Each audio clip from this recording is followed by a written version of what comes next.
జిల్లా నందిగామ మండలం అప్పారెడ్డిగూడ గ్రామంలో గ్రామ సభ నిర్వహించారు. సర్పంచ్ మల్లేష్ ఈ కార్యక్రమానికి ముఖ్య అతిథిగా ఎమ్మెల్యే వీర్లపల్లి శంకర్ హాజరయ్యారు. ఎమ్మెల్యే మాట్లాడుతూ ప్రజల సమస్యలు నమోదు చేసి సంబంధిత శాఖలకు పంపించి పరిష్కారం కోసం చర్యలు తీసుకుంటామని తెలిపారు. ప్రజాపాలన ప్రగతి ప్రణాళిక గ్రామ సభల ద్వారా ప్రజల అవసరాలు నేరుగా తెలుసుకుని అభివృద్ధి పనులు వేగవంతం చేయడం సాధ్యమవుతుందని తెలిపారు. ఈ కార్యక్రమంలో ఉప సర్పంచ్ ప్రభాకర్, వార్డు మెంబర్లు, మాజీ ఉప సర్పంచ్ సీతారాములు, మాణిక్యం, భగవాన్ దాస్, సత్యనారాయణ, ప్రభాకర్, ప్రతాప్, యాదగిరి, ఇతర నేతలు, గ్రామస్తులు, మహిళలు పాల్గొన్నారు.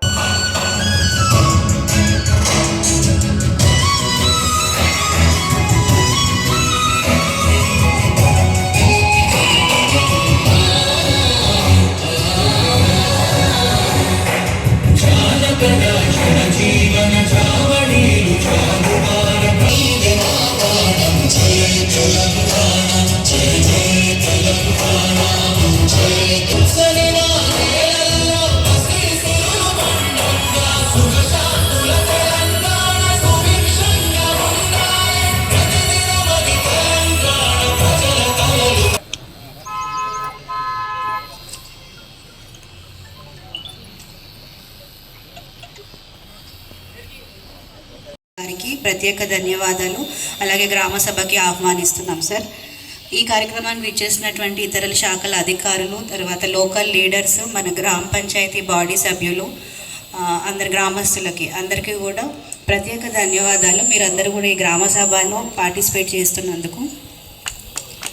ఈ గ్రామ సభ మనము ముఖ్యంగా ఇవాళ ఏర్పాటు చేసుకోవడానికి ముఖ్య కారణం వచ్చేసి మనందరికీ కూడా తెలుసు, మనం 6 మార్చి నుంచి జూన్ 12 వరకు అంటే 99 రోజుల ప్రజాపాలన ప్రగతి ప్రణాళిక 99 డేస్ యాక్షన్ ప్లాన్ అనే కార్యక్రమం నిర్వహించుకుంటున్నాము. చాలా పండగ వాతావరణంలో కూడా అన్ని గ్రామాలలో కూడా మనం 6 తారీఖు నుంచి 15 తారీఖు వరకు శానిటేషన్ కార్యక్రమాలు, అలాగే ఆఫీసులు, ఇన్స్టిట్యూషన్స్ అన్నీ కూడా శుభ్రపరచుకోవడం, అన్నిటినీ కూడా కొత్త వాటిలాగా తరపు నుంచి, అలాగే ఇతర వెటర్నరీ కావచ్చు, మెడికల్ కావచ్చు, సబ్ సెంటర్స్ అందరు అధికారులు అమల్లో ఉన్నాయో ఆ పథకాల్లో మనం ఎంత పురోగతి సాధించామో ఇంకేం చేయాల్సి ఉంది అనే దాని మీద ఇవాళ గ్రామ సభలో మనం చర్చించడం జరుగుతుంది. దీంతో పాటు తదుపరి మనం జూన్ 2 వరకు ఏవైతే ఉన్నాయో అన్ని శాఖలు. చాలా సంతోషం. ముఖ్యంగా మీ అందరి దీవెనలతోని ఈ రాష్ట్రంలో ఓ ప్రజాపాలన ప్రభుత్వం, ఓ ప్రజాస్వామ్య ప్రభుత్వానికి ధన్యవాదాలు తెలియజేస్తా ఉన్నాం.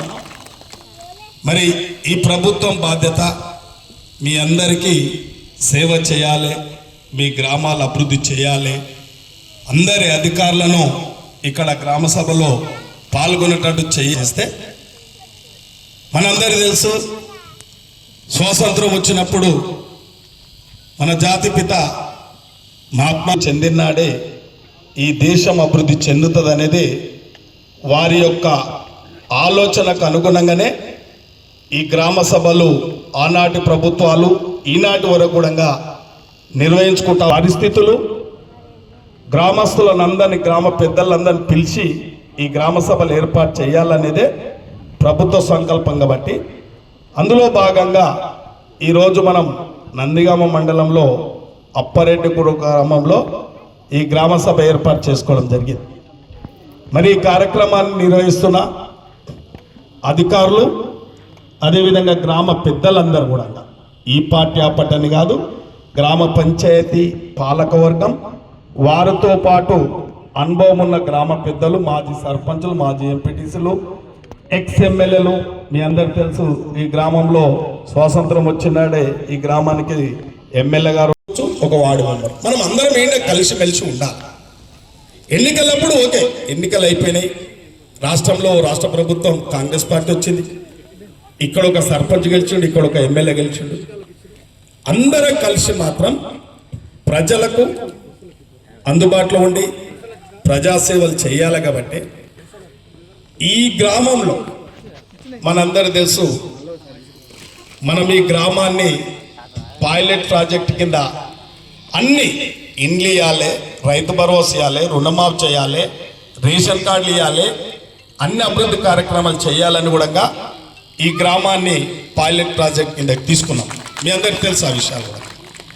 మరి 10 సంవత్సరాలు ఒక తీరు ప్రభుత్వం, వారి ఆలోచన వేరు. వాళ్ళ లేదు, పగలతోని పని లేదు, విభేదాలతో పని లేదు. గ్రామంలో ఓ గౌరవంతోని, గౌరవ మర్యాదలతోని ఒక ఎమ్మెల్యే ఉన్నాడు, మన గ్రామానికి సంబంధించిన ఎమ్మెల్యే ఉన్నాడు, మన గ్రామానికి సంబంధించిన సర్పంచ్ పాలకవర్గం వచ్చిండ్రు. బయటకైతే ఈసారి అమ్ముతలేరు, బియ్యం అయితే అమ్ముతలేరు.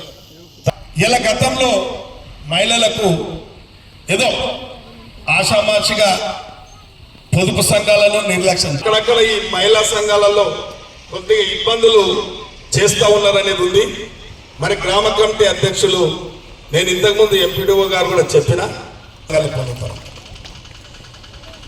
హై లెవెల్ బ్రిడ్జ్ కూడా వస్తుంది కాబట్టి ఈ రకంగా మరి అభివృద్ధి కార్యక్రమాలు జరుగుతూ ఉన్నాయి.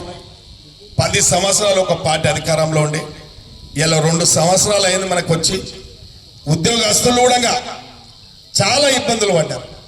వారికి ప్రమోషన్లు సరిగా లేక 317 జీవో తెచ్చి అంటే అందరినీ టీచర్లను ఇబ్బంది పెట్టారు, అందరి ఉద్యోగస్తులను ఇబ్బంది పెడితే కూడా ఈ రాష్ట్ర ముఖ్యమంత్రితోని మేమందరం కూడా అధికారులందరినీ ఒక పారదర్శకంగా ప్రమోషన్లు ఇచ్చి ఒక మంచి ట్రాన్స్ఫర్లు ఏర్పాటు చేసుకొని కౌన్సిలింగ్లు ఏర్పాటు చేసి ఎక్కడ ఇబ్బంది లేకుండా అధికారులను కూడా ఈ ప్రభుత్వం హక్కున చేర్చుకుంటా ఉంది. కాబట్టి వారు కూడా ఈరోజు చాలా సంతోషంగా ఈ ప్రభుత్వం మనది, మన రాష్ట్రం, మనం కోరి తెచ్చుకున్న తెలంగాణను అన్ని విధాలు అభివృద్ధి చేసుకోవాలనేది ప్రతి ఒక్కరు కూడా ఒక ఆలోచన వచ్చింది. కాబట్టి ఇలా దిశగా అన్ని పదవులు అనుభవించిన గ్రామం ఈ గ్రామం. వారు వారసులు కూడా ఇక్కడనే ఉన్నారు. వాళ్ళ వారసుని నేను కాబట్టి నా అదృష్టం కూడా మీ అందరితోని ఇక్కడ పాల్గొనడం. మీ అందరు తెలుసు, మన ముఖ్యమంత్రి గారు గ్రామాలలో ఉన్న సమస్యలు, అభివృద్ధి కార్యక్రమాలు అందరినీ కూడా పిలిచి అందరి సమక్షంలో, అధికారుల సమక్షంలో, గ్రామ పెద్దల సమక్షంలో, ఎమ్మెల్యే, ఎంపీ, మంత్రి, పత్రికా సోదరులు అందరి సమక్షంలో కూర్చొని సంతోషం కనబడదు. ఎక్కడన్నా పోతుంటే వస్తుంటే చాలా సంతోషంగా పలకరిస్తుంటారంటే వారికి పని కాకపోతే వాళ్ళు అనుకున్న రేషన్ కార్డులతో పాటు మహిళలు 2 పూటల తిండి తన పిల్లలకు తాను కడుపు నిండా భోజనం చేయాలని సంకల్పంతో మేమందరం కొత్త ఎమ్మెల్యేలందరం గ్రామాలలో మా పరిస్థితి తెలుసు. ఆ యొక్క రేషన్ బియ్యము అవ్వే బియ్యం మిల్లుకు అవే పోతాయి, ఆటోలు అవే పోతాయి, ఎవరు తిన్నారంటే మీ అందరు చూసు. ఊర్లల్లో గతంలో బియ్యం అన్ని ఆటోలు వచ్చి కలెక్షన్ చేసుకొని పోతుండే, అవే మళ్ళా రైస్ మిల్లు పోతుండే, అవే బియ్యం మళ్ళీ వస్తాం.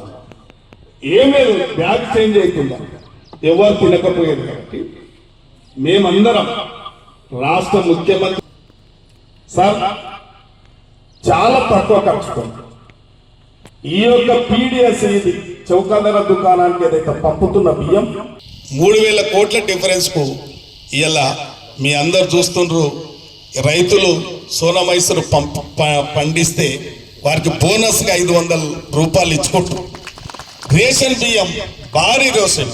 మా రవీందర్ రెడ్డి సారు మాకేదైతే సోనా మైసూరు బియ్యం పెడతాడు, మాకు పోతే ఇంట్లో పోతే ఆ బియ్యం దొరదిన బియ్యమే గ్రామాలలో అందరు తినాలి.